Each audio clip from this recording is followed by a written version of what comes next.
There is no red, white, or blue in this country. The only color that matters is green, because we live in the United Corporations of America.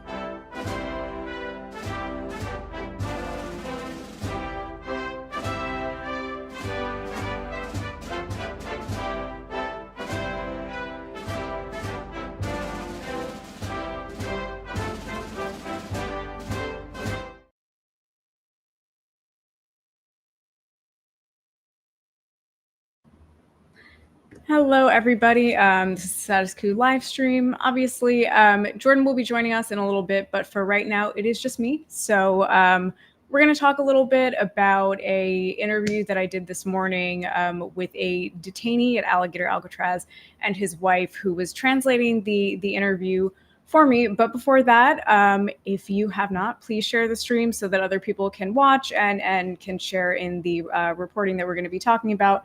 We're going to listen to an audio clip of the interview as well. So again, like, follow, and subscribe if you haven't done so already. So again, the interview that we are doing the live stream to talk about right now is an interview that I did this morning, an exclusive interview for Status Coup. I spoke with Marco Antonio Alvarez Bravo, who is the husband of Gladys Smith. If you guys haven't seen, I did an interview with Gladys at the tail end of last week. She was saying that her husband, Marco, was detained in Alligator Alcatraz, is currently detained in Alligator Alcatraz. And he's been suffering from several health issues. So he has been hospitalized probably close to 4 times already since he's been there. He was detained on July 23rd. He was held in county jail for a few days. On July 26th, he was taken to Alligator Alcatraz. So he's already been there for, almost 3 weeks now. So almost 3 weeks, longer than he's supposed to be there. They're only supposed to be there for 14 days. That is the maximum allowed. And again, he's been there since July 26th and just in custody for longer than that. So we spoke with Gladys, who was translating the call with her husband for me. So again, he's in Alligator Alcatraz. She was acting as translator. Marco only speaks Spanish. My Spanish is unfortunately not good enough to carry a call like that, especially if I can't hear very well what the person's saying. So Gladys very nicely translated between myself and her husband. As far as the interview goes, I mean, we have been hearing, if you've been following our reporting, we've been hearing a lot of allegations of a mass outbreak of some kind of contagious disease, we think, within the facility. And that was, we've spoken with several people at this point who have said that, from detainees to immigration attorneys. We spoke with James Hollis, an immigration attorney, a couple of days ago, who's working on a case with another person who was formerly imprisoned at Alligator Alcatraz, who has since been transferred to El Paso, Texas. But he and Eric Lee, his co-counsel, they were both working on that case, and they both have alleged that there is, again, a mass outbreak of disease there, which would go in line with what we've heard from other sources and what we continue to hear from people and what we've heard from Marco earlier today. So we're going to play the audio in just a few minutes, but just to kind of like set up a little bit of what you guys are going to hear. Marco told us that they are now putting wristbands on people, different colored wristbands to indicate who is sick and who is not, which is kind of insane. So different colored wristbands. He's also alleging that the facility itself is starting to empty out. So according to Marco, what he told us this morning is that there's 2 cages now that are filled with people who are sick. So exclusively people who are being quarantined together, regardless of what kind of symptoms they're experiencing, because it sounds like there are 2 different illnesses going on. So something respiratory, we don't know what that is. It could be COVID. I mean, that would be an obvious one. It would make sense considering the condition. So could be COVID. Could also have something to do with mold contamination. I mean, it's the tent that they're in is constantly being, flooded with water. So I would imagine that would create conditions for mold to proliferate throughout the tent camp. So it could be one of those two things. There's also seemingly there are also people who are having like stomach flu virus-like symptoms. So that kind of thing as well, which does seem to be distinct from the people who are experiencing respiratory symptoms. Given the conditions of the facility, I would not be surprised if there, are multiple diseases going around. We don't know what kind of water sources they're getting their water from. Could be contaminated. We don't know. Like that is unverified. We don't know.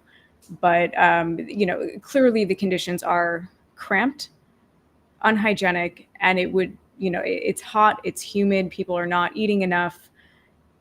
Those are the kind of conditions in which you do start to see diseases. So you have those couple of things happening. All of those people experiencing either, stomach virus-like symptoms and respiratory virus infection symptoms are being quarantined together. It sounds like in 2 different cages. And the rest of the facility is slowly being emptied out. We have seen Thomas Kennedy, one an activist who has been, kind of monitoring the facility. He posted on Twitter several videos of buses going in and out of the facility, starting last weekend into this week as well. So a lot of people seem to be leaving the facility. We don't have any like verification on what actually is happening. If you want, I have a clip from Tomas that from that interview. If you want to play it. Oh, sure, yeah. Let's see that. Reports of people being punished outside. We've heard some things about 4x4 boxes, people outside. Is there any truth to any of that, or is it? Yeah. How can we confirm that? So, we were able to speak to a family member who has a loved one here in detention. And, he was protesting the horrible conditions of the site. I believe he was threatening to go on hunger strike. And as a result, he was placed in a box, locked inside that box, put outside in the elements from about 3 p.m. till about 7 p.m. or so. While, it's very hot. There's a ton of mosquitoes out here. Being placed in a box, imagine it's torture. And the person in detention, we're actually able to patch him through after he was, out of the box with Tim Padgett, who's a reporter with NPR, WLRN, the South Florida affiliate. And he was able to tell this story himself to Tim Padgett. Wow, that's fascinating. Is there any way to determine what's going on with hunger strike folks? Like how many people are striking and what's the status of their health? Yeah, it's difficult to get a clear picture because obviously, lawyers have not been let in here. That's why the ACLU is currently in a lawsuit against this place. That was happening for, it sounds like at least a couple of weeks. I don't know what the status of that is right now. But yeah, I mean, those are, like just illustrate some of the continued terrible conditions inside the facility, enough to make people go on a hunger strike. And again, that was Tomas Kennedy. So he's been doing a lot of work with this. He's been doing a lot of great work with this. And he does post stuff on Twitter as well. And part of what he's been posting, again, has been the buses leaving the facility over the last week, last week or so now. So I would say that's probably enough before we get to the actual audio of the interview. So we can go ahead and play some of this audio from the interview that I did this morning. And again, this is between Marco and his wife, Gladys, who again is translating for me.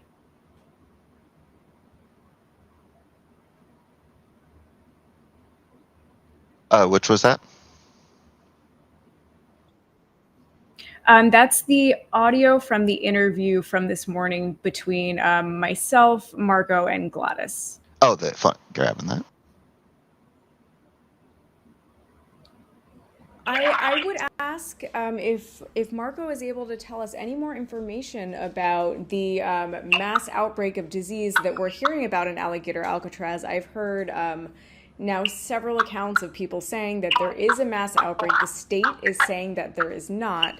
Is Marco able to tell us anything about the mass outbreak and what we're hearing about the cages essentially and the facility itself being emptied?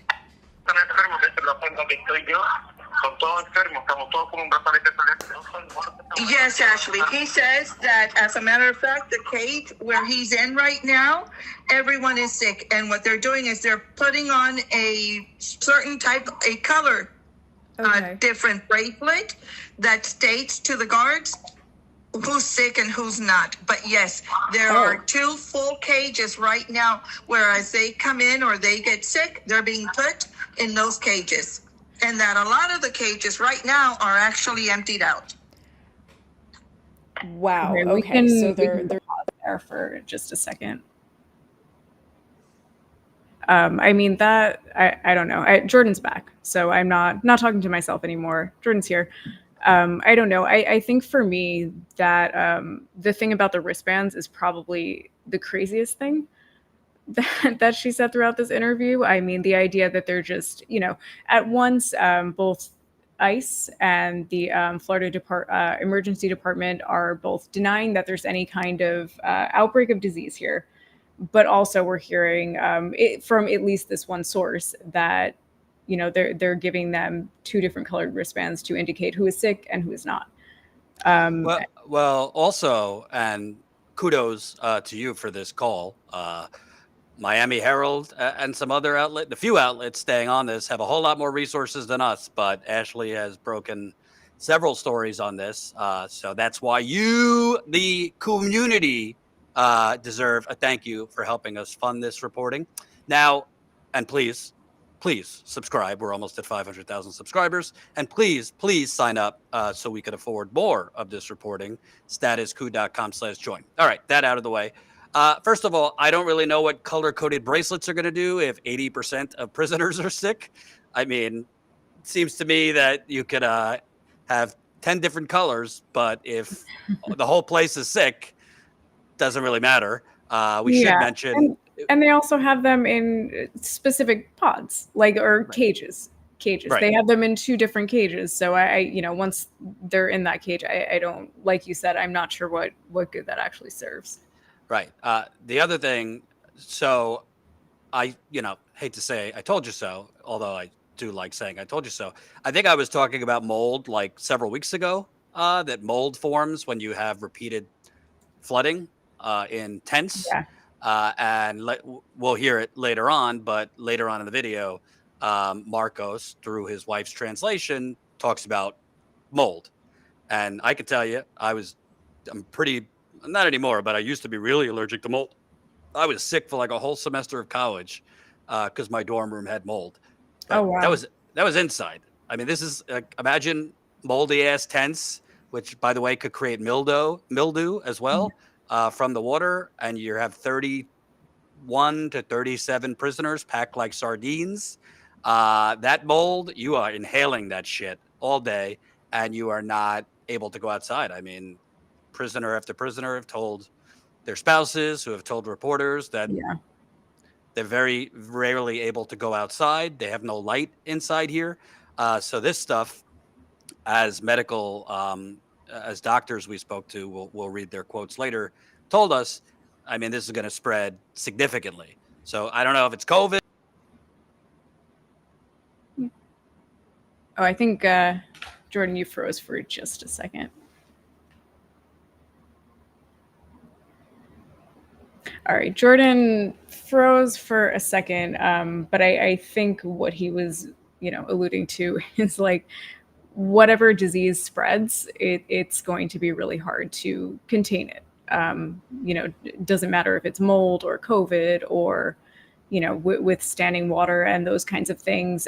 There's also a possibility for the spread of bacterial infections, and not just bacterial infections. You're back. Okay.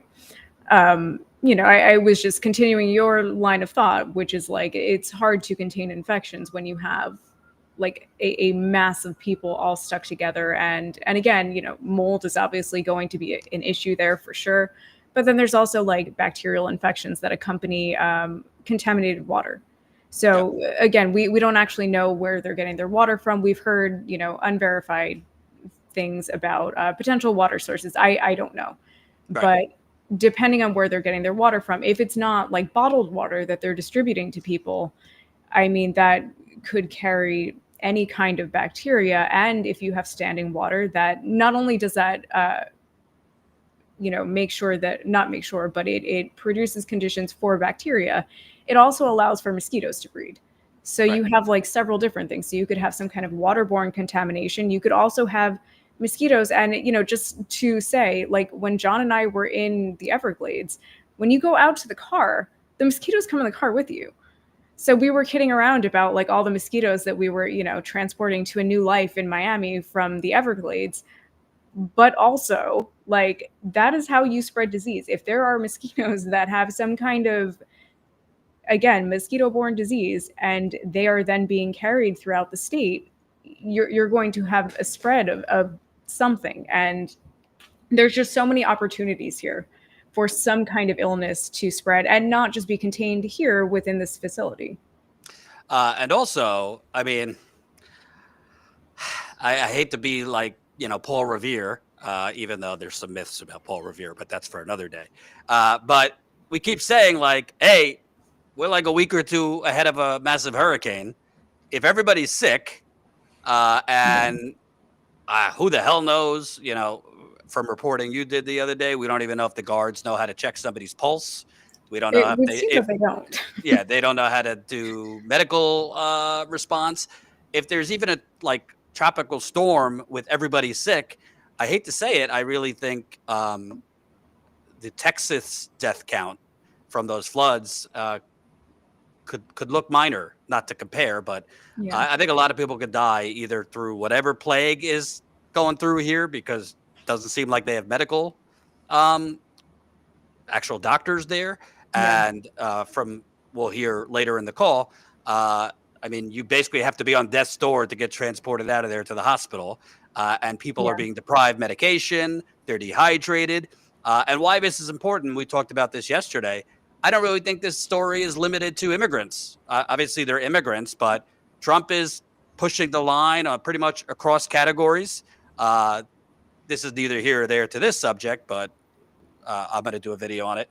Basically, all the federal agencies are now trying to end their contracts with federal unions. So the EPA is canceling its contract with its union, FEMA, et cetera, et cetera. So we're going further into like the right-wing fever swamp, doing things they've always wanted to do. He's now federalizing DC. Reports are military presence will be increased tonight in DC for no reason, hinting at doing it in New York. So what we talked about yesterday applies here.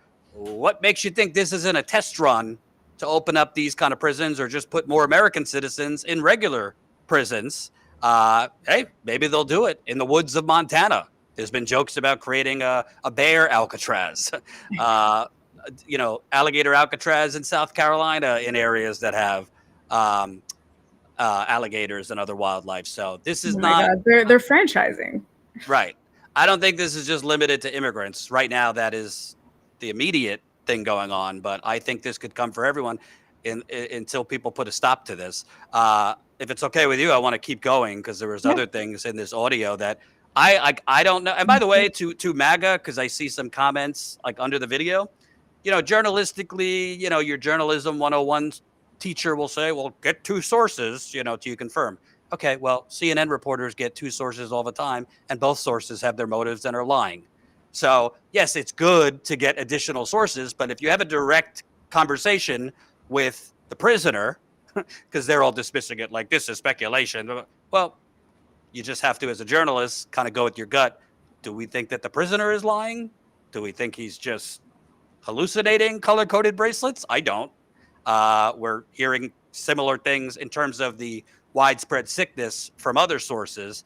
So I would say to the knee-jerk, reflexive, like this is all speculation, you're only listening to one prisoner, this could be fake news. Well, prove it's fake news.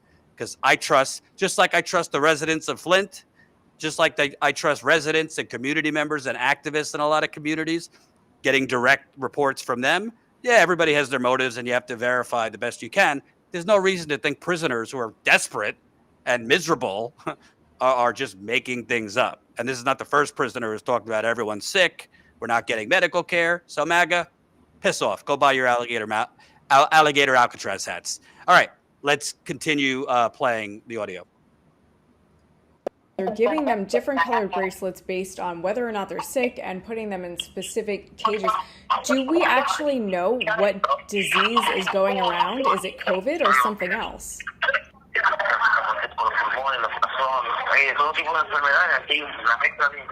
He says they're all being mixed in. Nobody's being separated by category. There's a lot of people with stomach viruses, vomiting, diarrhea. There's other with respiratory issues. Could it be from the mold that they're breathing in? But everybody's being put. They're not being categorized or separated by infection. Sometimes it'll go for a day or 2 days, and they don't receive any meds. So they're kind of scared also if that might be complicating, making things worse, then better. I would just want to ask one more time. So the guards are cleaning the cells with bleach now? Yes. Okay. They're actually, he says that he has not witnessed the guards cleaning, but it's a specialty hazmat crew. A specialty hazmat crew is coming in? How often are they coming in? He says that in the cage that he's in now, no one has come in to clean, even though that's where they're putting everyone that's sick. But that he's stating also that in cage 7, they came in once and cleaned it out. And then in the other cage, I'm supposing it was cage 1, because he's been in different cages already. Okay, so they're not even cleaning. But nothing is consistent. Okay, that seems to be the consistency, that nothing is consistent. For those of you in the back, I didn't study, medicine. I do know bleach could aggravate respiratory issues.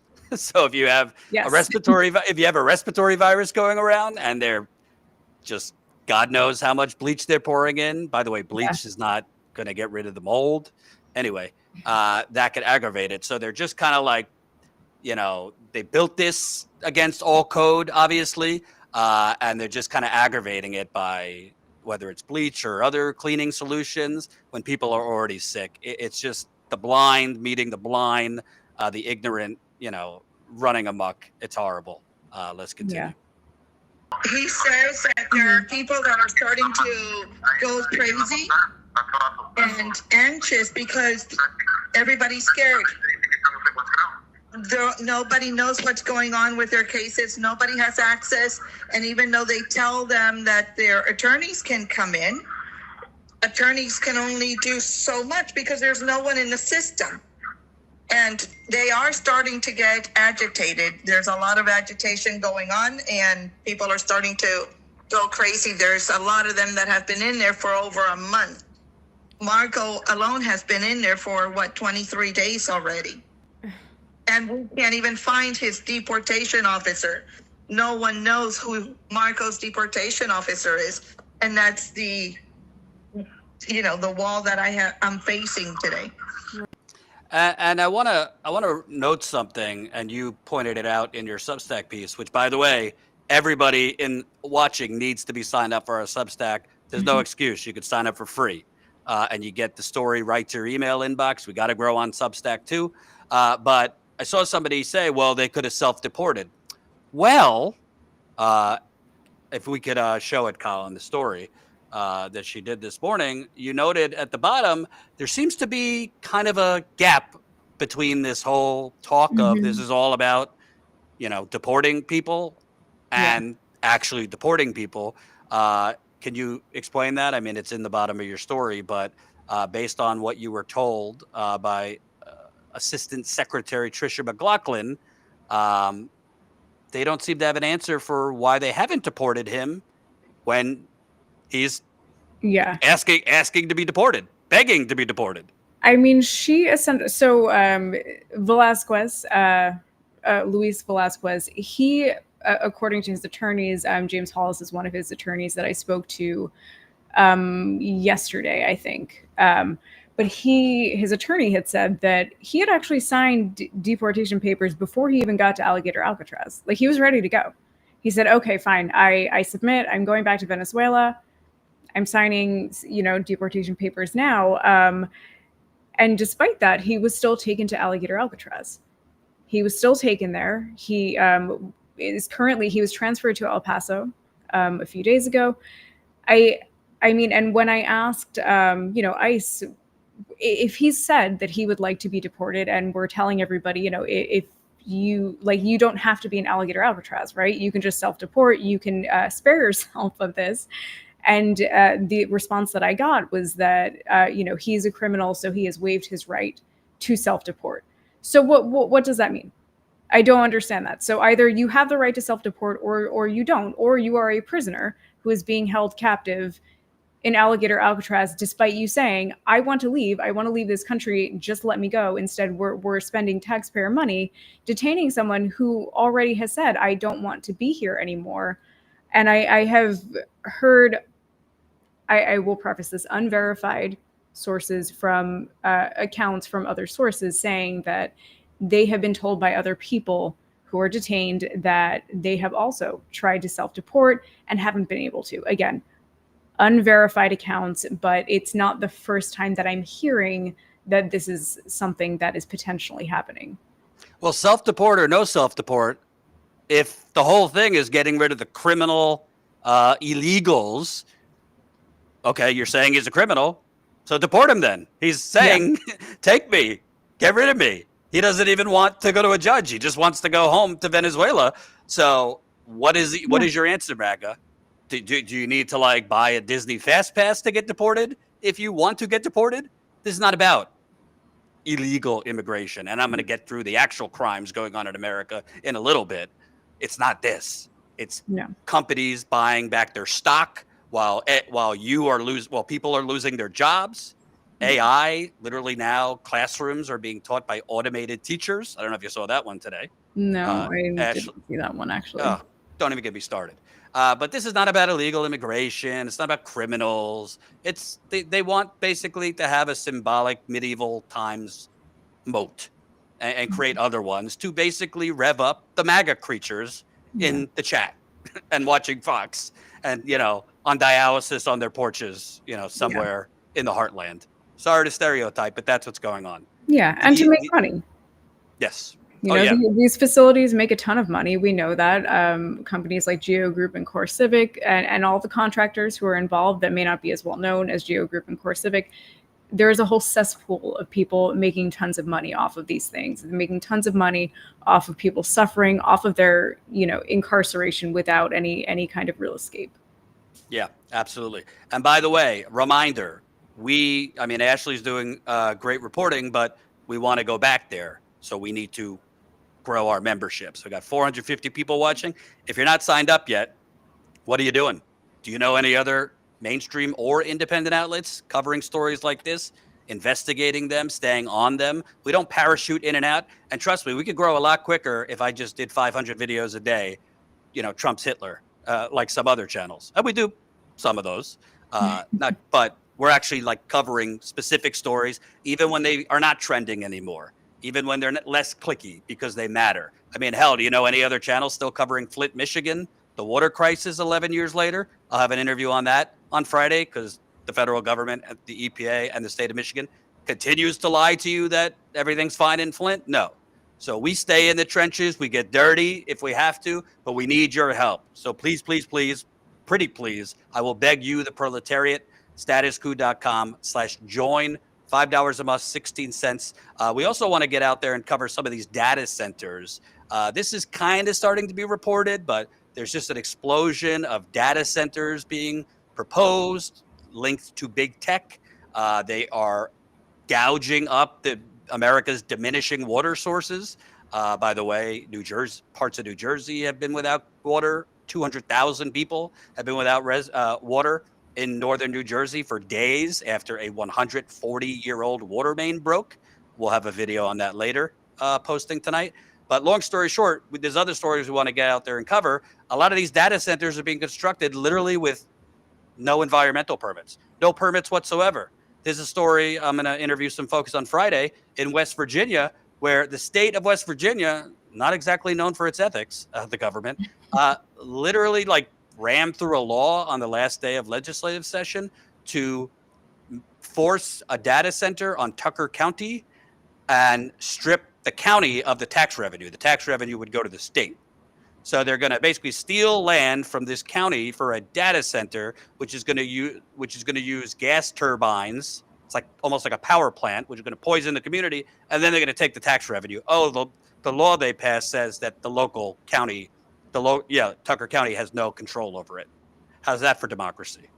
So there's a lot of stories going on. We want to get out there and cover it. We also just hired a producer who will introduce you to next week, which I'm very excited. All of this costs money, and we're kind of taking a dive here to expand, but we need you to follow us to help us do it. So statuscoup.com/join. Let's but I want to key in on that part, because right here, I mean, they're saying this is all about deportation. Mm-hmm. These people are only supposed to be there at max for 14 days. Yeah. So some of them have been there for 30 days. What's taking so long to deport them if this is all about deportation? Yeah. I mean, Gladys's husband, Marco, he's been there, she said, like 23 days. I know that he was picked up and brought to county jail on July 23rd. He went to Alligator Alcatraz on the 26th. So, I mean, however many days that is how long he's been there, and it's more than 14 days. So, I mean, that is like 3 weeks that he's been in this facility, which is insane. And, you know, that is probably part of the reason that we're seeing so many buses in and out of this facility, that so many people are not supposed to be there anymore. Like, legally, they should not be there anymore. So they're shuffling them around to some of these other facilities. And part of what I think is just so insane is that this facility itself, Alligator Alcatraz, was proposed to the public as a, like, you know, I think they said like one-stop shop, like deportation, whatever. You know, people were supposed to be detained here, processed, and deported. There is the airstrip there that has been there since the 60s. So that was part of it, that they were going to fly people just directly out of here. That hasn't happened. They don't have permission to be flying, deporting anyone from Alligator Alcatraz right now. As far as I know, they're using potentially other airlines to be doing this. The few people that they have actually deported, and it's crazy. It's crazy. It is not what was sold to the public. None of this was. It's just crazy. It's just absolutely crazy. Let's continue here because there's more stuff that we didn't know outside of this call. Right. And like Marco, everybody's in the same situation. No one has no information. Marco says it feels like they have all been kidnapped. That is horrific. I would just, I want to follow up on that, but really quickly, I would ask if the guards have said anything else about the facility itself being closed down, or given any other insight into why people are being moved out. He says that they have heard, the inmates have heard that the guards have commented secretly or whatever. I don't know how they get their information. Maybe it's from the outside, that they will close, but nothing is said. All they know, Marco, están vaciando las cerca. He says that yes, a lot of the cages are emptied out, but nobody knows what's going on. So they're just overhearing guards saying that it might be closed, but nothing more concrete. Okay, hold on, Ashley. Sure. ¿Cómo? ¿Qué dijiste?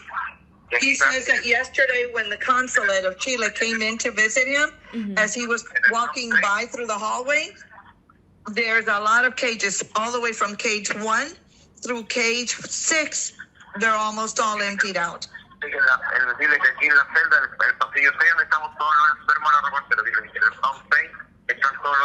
He says pod 6 is where the sick people are at. Those are the ones that are. He says that it's a setting where inside the tent there's different cages and they go by numbers, but every tent has different pods, or I guess the tents are being called pods. Okay. But right now, what they're doing is they have them all in one pod with different cages, and those are the ones that are being left, that are the ones that are sick. They're not taking them out. They're moving them into one tent, I can only imagine.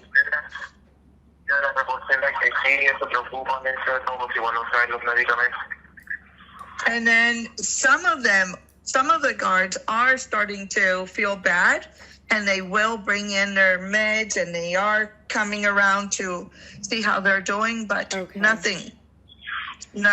I guess, a lot of these people are being contracted. They do have a heart at one time or another. Sure. Well, you'd hope so. Okay. I would ask if there's anything else that he can tell us about the conditions inside, how everybody's been treated, and if he wants to add anything about his being hospitalized and how that went. Okay, he says that the first day that he woke up critically ill, he couldn't even walk. They brought him a wheelchair, and between the other inmates had to carry him, put him on the wheelchair, and he was carried to that little makeshift clinic that they have there. They treated him, and he was taken back to the cell, to the cage. By nighttime, he was already so critical. A guard walked by and said, "No, there's no way, he can't be in here like this." And that's when the emergency kicked in, and they took him to Kendall Regional. Okay. And when they took him critically ill to Kendall Regional, he had an escort of 3 armed guards, heavily armed guards, he says, and in handcuffs and feet cuffs. Oh my God. And he had handcuffs while he was being treated? Yes, on his legs and on his hands while he was being transported. Unbelievable. Oh my God. And did he have that while he was, oh, sorry. And he says that that's the only hospital that they're all being taken to whenever there's a dire emergency. But for you to make it to Kendall Regional, you basically have to be critical. Okay. And was he also like chained or had like handcuffs while he was being treated as well? Yes. Wow. How long was he in the hospital for? He says he was in the hospital that night for about 5 hours, and then they sent him right back. Okay, and I assume he doesn't have his medical records either, that they've taken those from him. Okay, Marco says that, yes, his papers were given to him. Okay, he misunderstood my question. Okay. The only thing he has not removed is the bracelet that they put on when you go into the hospital, the white bracelet. Okay. He hasn't removed that, but no, all of his paperwork was taken from him. Okay. He does not have that, definitely. Thank you. It sounds like we might get cut off soon, and I'm a little bit worried that we will. So I don't know what else you have to say other than this is kind of like a torture camp at this point. And I want to emphasize, because like we're not big in American society of like caring about things until they happen. But it's August 13th, it's kind of mid-August. Hurricanes kind of start as early as now. I mean, hurricanes have started in early August, tropical storms. We see the wall-to-wall coverage on cable news when there's hurricanes because people are just fascinated by hurricanes and kind of, but I mean, it could happen pretty much within a couple days, a week, tropical storm. And before the actual hurricanes hit, you have the winds pick up.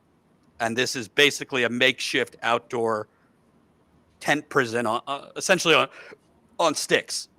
So, I mean, it's very possible, I hope not, but it's very possible we could be here in a few days talking about something much more dire. And most importantly, Ashley, as much as a journalist could try, it's going to be incredibly difficult to find out what's going on in the event of a tropical storm or a hurricane, because it's incredibly difficult now to find out. What we're doing the best we can, but it's going to be very hard to know if people died, how many.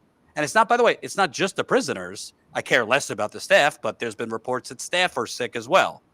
You had a guard who blew the whistle to NBC last week saying that, it's inhumane what they're doing, and it's miserable conditions. And she verified a lot of what the prisoners were saying. So for you MAGA folks who, hey, it's all made up, well, that was a guard who quit, or she was fired for whatever reason, but she blew the whistle.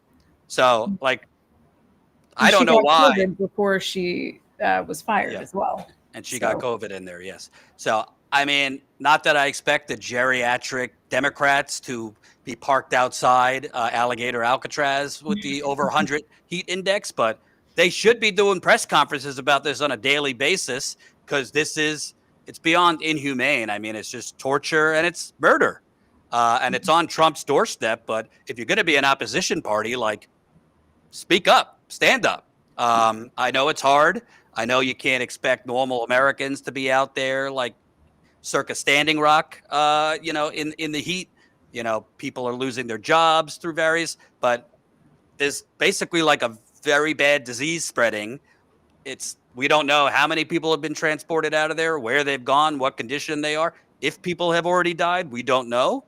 So it's very dire. And I want to make the point, and Colin, I put a lot of this in the live chat, but Trump, his minions are distracting all of you that this is the most important thing in America. The border crisis and illegals and, crime in DC, which is down and whatever. Yeah. Well, let's look at some real crime. How about we look at the tweet, Colin? Trump and his family have made approximately $3.4 billion with a B, thanks to his 2 terms as president. This includes profits from crypto, MAGA merchandise, Mar-a-Lago, and more. You know what constitutes MAGA merchandise, Ashley? Alligator Alcatraz. Yes, they're beer koozies. Yes, beer koozies. And people are now stopping by the Alligator Alcatraz sign, like with their families for photos. It's really sick. Yeah. I want to read some of this article from the New Yorker. Really, it's long. I read some of it. It's headlined The Number. How much is Trump pocketing off the presidency? And I don't know if it will show up for you, Colin, because I'm paywalled, but fortunately I wrote some of it down in the live doc. 3 days before his second inauguration, Trump launched the 5th of his family's crypto vehicles, selling Trump Coin, a digital token.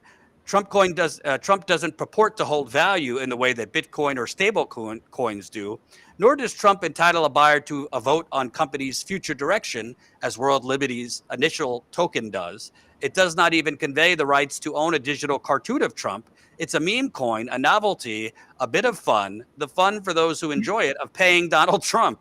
Oh, God. Yes, fun. 8 years after his lawyer promised that his family would never exploit the presidency for profit, Trump had distilled that exploitation to its purest possible form. The Trump coin concept apparently originated with Zenker, the mastermind behind the Trump NFT. I'm not even going to read anymore because it might as well be in a foreign language. But to be clear, if you are in the chat and you are crying about Hunter Biden, and there was plenty of reason to cry about him, I don't want to hear you. You better be fucking speaking up about this. How about Jared Kushner, by the way, who made billions of dollars off of Saudi Arabia? But the biggest worry in your life is illegal immigration when the president is literally hosting private dinners. He's not hiding it, actually. He had like foreign lobbyists and foreign dignitaries paying money to meet with him over dinner for access. I mean, if Obama or Biden did that, you'd be calling for the fucking death penalty. But this is just some of the actual crimes going on, while MAGA, Fox distract the masses, including, the MAGA minions, with immigration and basically torture immigrants. Yeah. It's fine, though. It's fine. They can make money. They can do whatever they want as long as we're locking up, people who came here just to give themselves a better life, to make a better life for themselves, their kids, their families, to have more opportunities. We will work on, imprisoning those people, ruining their lives, making it so that the U.S. is an extremely shameful, unwelcoming place to be, so that people start fleeing, tourists stop coming here. but we're not going to worry about what anybody at the top is doing, which is, I mean, I just don't understand. I don't get it. I don't understand the like correct focus on the elites and what they're doing and their, you know, money making schemes to the exclusion of these folks. I mean, I hate to be crass, but this is just like battered wife syndrome. It's like, you know, please hit me again.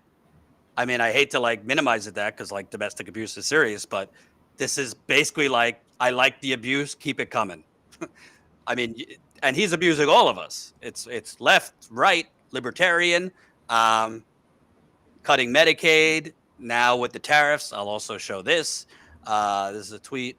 Hold on. Approximately 75% of all food imported into the U.S. will now be hit with the Trump tariffs. 75%. That's 163 billion worth of food currently facing tariff rates ranging from 10% to 30% or higher. 10% to 30% or higher. And by the way, a recent study / poll came out that said over 60% of Americans don't make enough money to have a medium quality of life. And now you're going to stick them with 10 to 30% higher food prices. I mean, and when you say them, that's all of us. That's everybody who is on here right now. How are all of we supposed to absorb that? I can't absorb that. You can't. You have 2 kids. Like, that's insane. By the way, you know how expensive formula is? I just went to Target to get my baby son formula. I mean, I almost fucking blew a gasket. It's so expensive. Yeah. It's all insane. It's all insane. The costs associated with having been born are becoming insurmountable here. Meanwhile, Trump and, you know, his family are making billions, and it's just fine.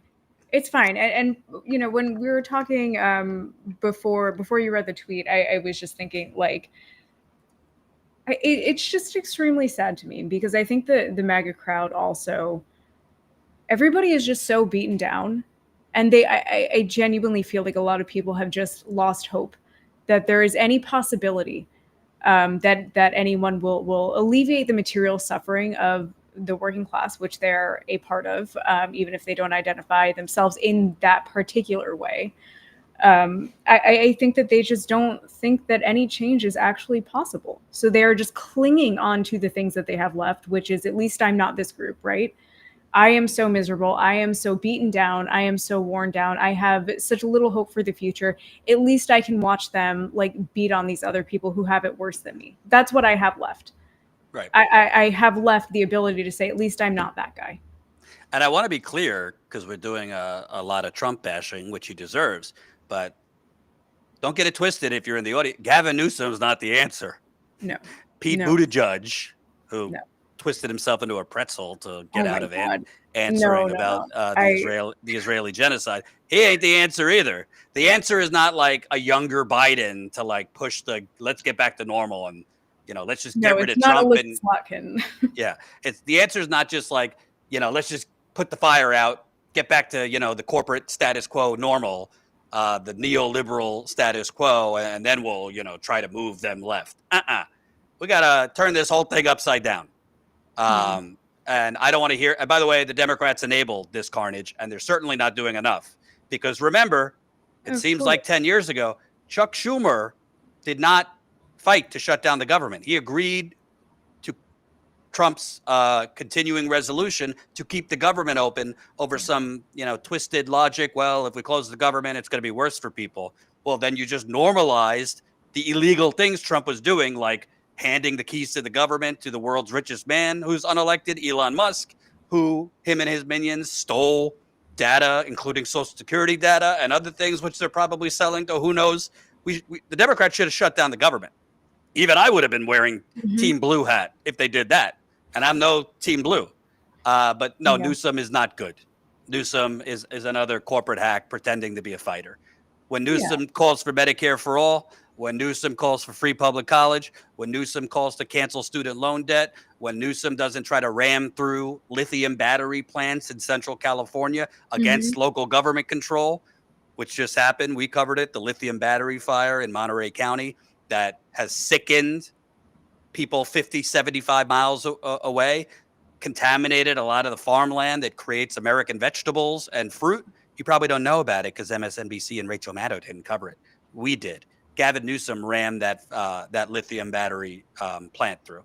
I'm getting sidetracked here, but I just want to be clear. No. There's some channels that just focus on Trump, but don't give you the added context that Democrats enabled this. Democrats repeatedly running the same exact candidate, the same exact playbook, the same exact incremental tweak around the edges bullshit policies. And when you do that, people get hooked. Like a lot of Trump won not because of MAGA diehards. He won because of independents who are not MAGA, who voted for him because they basically viewed the exit poll showed the top issue was inflation and economy. And Kamala Harris, her big plan was the opportunity economy, which was just a poll-tested, consultant-driven slop. Didn't mean anything. Yeah. She wasn't like, I knew she was going to lose when I was traveling, covering the campaign like 2 weeks before the election, and I was seeing billboard, Kamala Harris is for raising the minimum wage. To what? There was no amount. No. Kamala Harris, a billboard, believes in protecting Social Security. Well, you got me. What does that mean?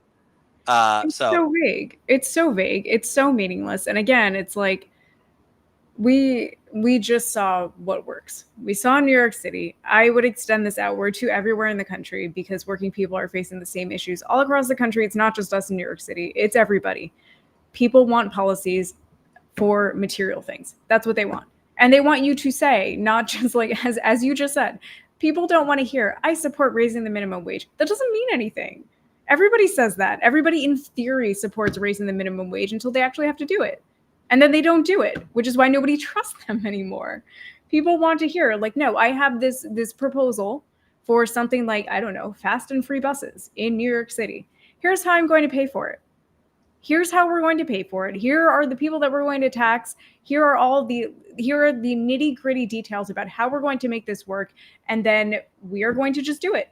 And it's going to improve your life. That's what people want. They want to see that you have an actual plan. And again, something that is real, something that is tangible, something that you actually plan on doing, and they can trust you to at least try.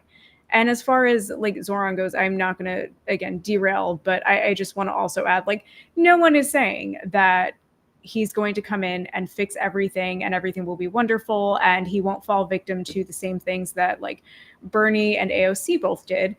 I don't know. It hasn't happened yet. I have no idea. But I would like to hold him accountable to that. I would like to see him try.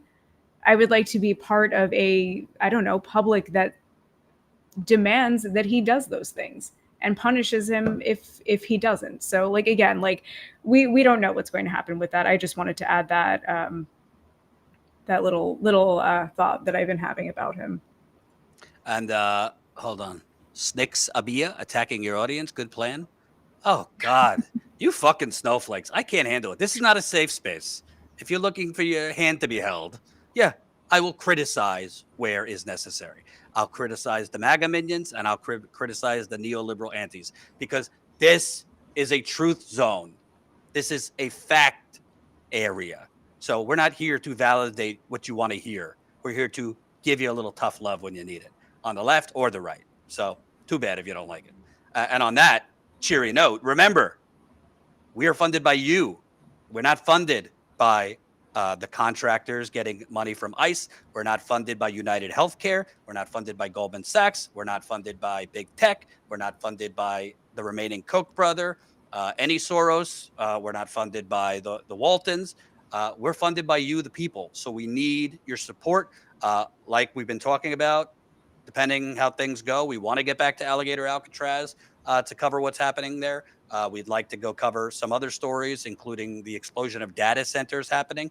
We believe Trump might escalate as early as tonight. The military troops in D.C., it might extend to New York. There's a lot of stories we want to cover on the ground.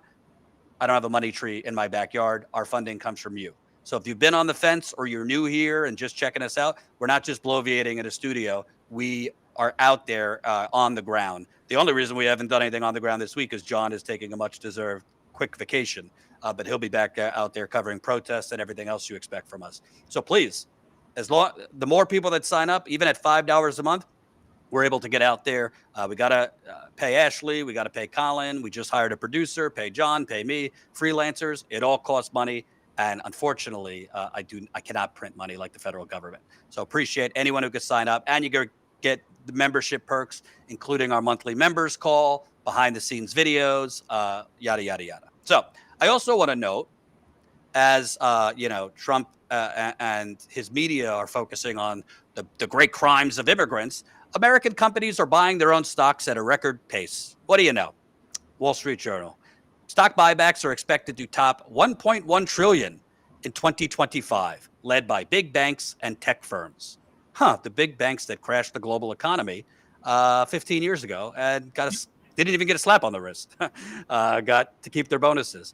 The largest authorized stock buybacks, Apple, about 100 billion. Alphabet, which owns Google, which owns this platform, YouTube, looks like about 70 billion. JP Morgan Chase, led by criminal Jamie Dimon. Goldman Sachs, another set of criminals. Wells Fargo, Bank of America, Citigroup.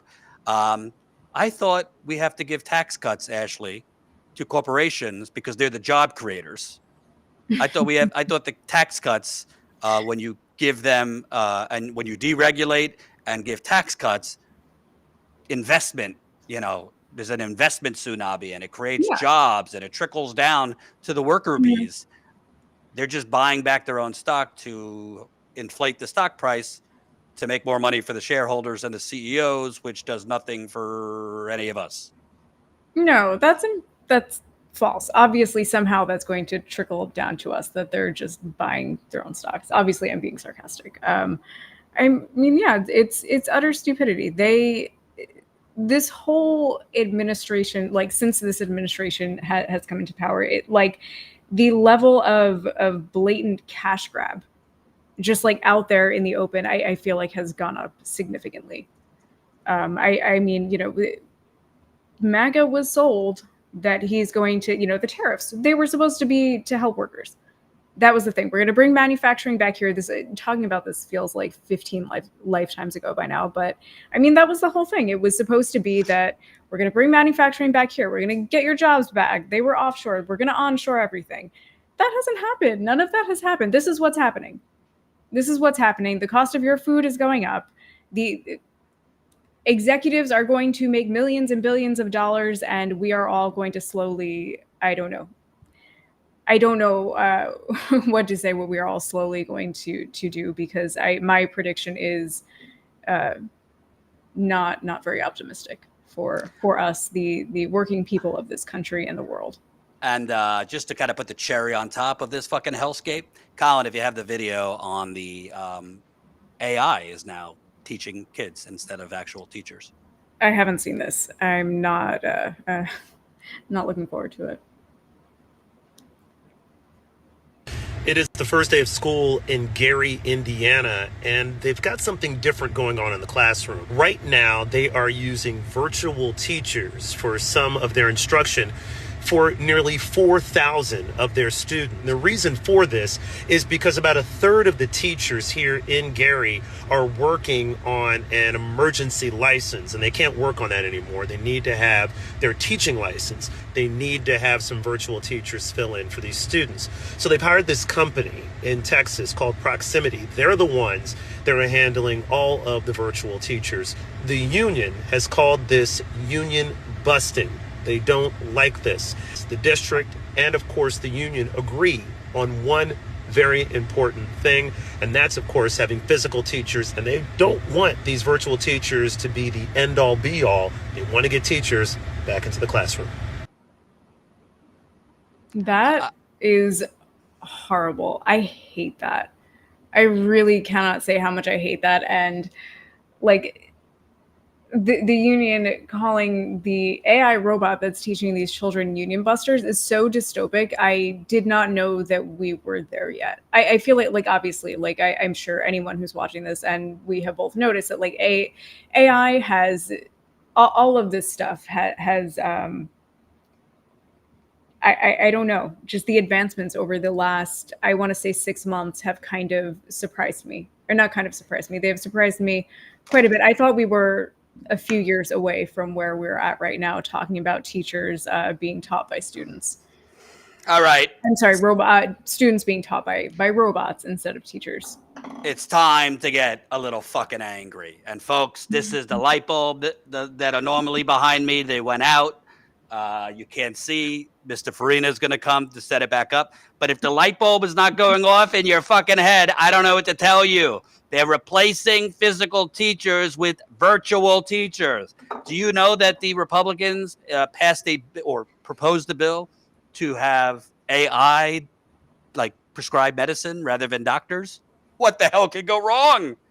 Because it worked out for United Healthcare at a 90% error rate when they were using AI. By the way, their late CEO, who was allegedly murdered by Luigi Mangione, he presided over that fucking evil, predatory albatross of using AI to deny people. They're using AI, entry-level work. Goodbye. I just saw a stat today. College graduates completely fucked. Even AI CEOs are saying that you might have 10 to 20% unemployment pretty soon. And the federal minimum wage is $7.25. I mean, what are we doing here? And we're talking about fucking illegal immigrants who are not why your factories are being closed down. We're talking about illegal immigrants, which are not why you haven't been able to take a vacation in 5 years, why you're paying $200,000 in student loan debt, why the grocery bill, the utilities bill, the housing, the interest rates, all of it are so high. It's the fucking corrupt government and the goddamn corporations buying them off. It ain't the immigrants. And by the way, the economic terrorism going on called gentrification, brought to you by the real estate developers who have purchased our government. Hello. And now, Andrew Yang, I didn't like his prescription, his form of UBI, I didn't agree with, but he was right on the money. Credit where credit is due. The automation revolution is coming. It's here. The robots are taking over. The machines are taking over. And we have unfettered capitalism with no fucking limits and no controls in this country. And they will get rid of every goddamn worker if they can. And just, sell you some bullshit that it will cure cancer. So, take it on the chin. I don't know. Fortunately, I don't think AI can replace us. They could try. I mean, even news outlets right now are having AI write more articles while laying people off. We're not going to do that. But I mean, I'm getting cold emails all the time. Colin, you see them too in our email inbox from AI companies pitching us on a variety of things. I'm just not even reading it. And I'm sure it could help us make more money somehow and lay people off. But at what cost for all this? It's descending into, I've been saying it for years. We live in an economic Hunger Games. And I think I don't want this, but there's a reason. Luigi allegedly did what he did, and you might have more of it if people are forced into layoffs. They can't put food on the table. They don't have health care because we're cutting Medicaid, and in our fucked up society, health care is tied to having a job. Sorry for that. Your thoughts? Yeah. No, part of what I'm thinking about right now is a tweet that I saw maybe 2 or 3 months ago where someone had said, I had prepared myself to be, decimated by the climate crisis. And now I'm worried that maybe I chose the wrong thing. Maybe it's AI that's going to do us in first. And I just thought that I feel the same way. I feel the same way. That is not the dystopian future that I thought I was going to be living in. I mean, obviously, we all live here. We're aware of what's happening. I assume that it will be a part of it. I just did not realize how quickly it was going to become a major part. And that, it would be a question of which one is going to take us first. I don't know. And just to comment on the climate collapse, it's still happening while we're talking about all of these things. It is still occurring in the background while we are kept distracted by all of the Trump, I don't know, the scandal of the day. The climate crisis is still happening. And by the time we look up and remember that it's still occurring, it's going to be too late. Absolutely. And good point. AI does add to the climate crisis. Yes. They're using so much water for these cooling Yes. centers. And we're seeing stories pop up all over the country about community wells drying up in communities because of the amount of water that's been used. It's just sick. It's just sick. Yeah. Any closing thoughts before we go? You're going to have a written piece on this audio. But to be clear, Yes. I mean, this should be kind of front page news. They're using color-coded bracelets to identify who's sick and who's not, even though everyone's sick. There's mold spreading, which we warned you about a couple weeks ago. Yeah. From prisoners, they're going crazy, which might be another beer koozie or T-shirt Trump sells soon. You know, cruelty is the point. You know, but. Yeah, we're going to stay on this, but you know, we need your support. So again, if you're a Status Coup member already, thank you. You could support us additionally. Any donation is appreciated. StatusCoup.com/donate. If you're not a Status Coup member, I ask you, who's doing this kind of reporting? Investigative, on the ground. I see a lot of channels doing kind of trendy, all covering the same shit, but they're not doing any investigative reporting. Ashley's spending time, you know, contacting family members of prisoners, activists in the local community. It takes work. So please support us if you can. StatusCoup.com/join. We got one new member, I think, while we've been live. Thank you, Odin. Appreciate it. Super sticker just came in. $3.99. Pear character exaggeratedly stretching his arm forward to offer a cup of coffee. I don't know what that means, but I appreciate the $3.99. Thank you. We got a new member, I think, on the website. Thank you, Catherine, signed up.